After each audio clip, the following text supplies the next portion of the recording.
जलप्रदूषण म्हणजे पाणी दूषित होणे, ज्यामुळे ते वापरण्यास अयोग्य होते. मानवी क्रियाकलापांमुळे नद्या, तलाव, महासागर आणि भूजल यांसारख्या जलस्रोतांमध्ये हानिकारक रासायनिक कचरा आणि सूक्ष्मजीव मिसळले जातात, ज्यामुळे जलप्रदूषण होते. याचा मुख्य कारणांमध्ये औद्योगिक कचरा, शेतीमधील रासायनिक खते व कीटकनाशके, प्रक्रिया न केलेले सांडपाणी आणि प्लास्टिकचा कचरा यांचा समावेश होतो. जलप्रदूषणाची मुख्य कारणे: औद्योगिक प्रदूषण: कारखान्यांमधून बाहेर पडणारा विषारी कचरा आणि रसायन पाणी जलस्रोतांमध्ये सोडले जाते. कृषी प्रदूषण: शेतीमध्ये वापरली जाणारी रासायनिक खते आणि कीटकनाशके पावसाच्या पाण्यासोबत वाहून जलस्रोतांमध्ये मिसळतात.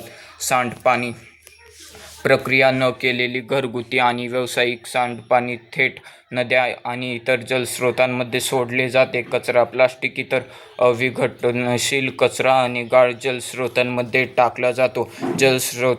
जलप्रदूषणामुळे होणारे परिणाम: पाण्याची नैसर्गिक गुणवत्ता बदलते आणि ते पिण्यायोग्य राहत नाही. जलीय जीवांवर आणि सजीवांच्या आरोग्यास नकारात्मक परिणाम होतो. पाण्याची चव आणि वास बदलतो, ते घाणेरडे दिसते.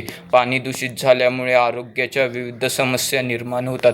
नियंत्रण आणि प्रतिबंध: पाणी शुद्धीकरण आणि सांडपाणी प्रक्रिया प्रकल्पांची निर्मिती करावी. नैसर्गिक आणि पर्यावरणपूरक उत्पादनांचा वापर करावा, जसे की पूर्वी लोक लिंबू राख किंवा नैसर्गिक उटणे वापरत असत. कचऱ्याची विल्हेवाट योग्य पद्धतीने लावावी.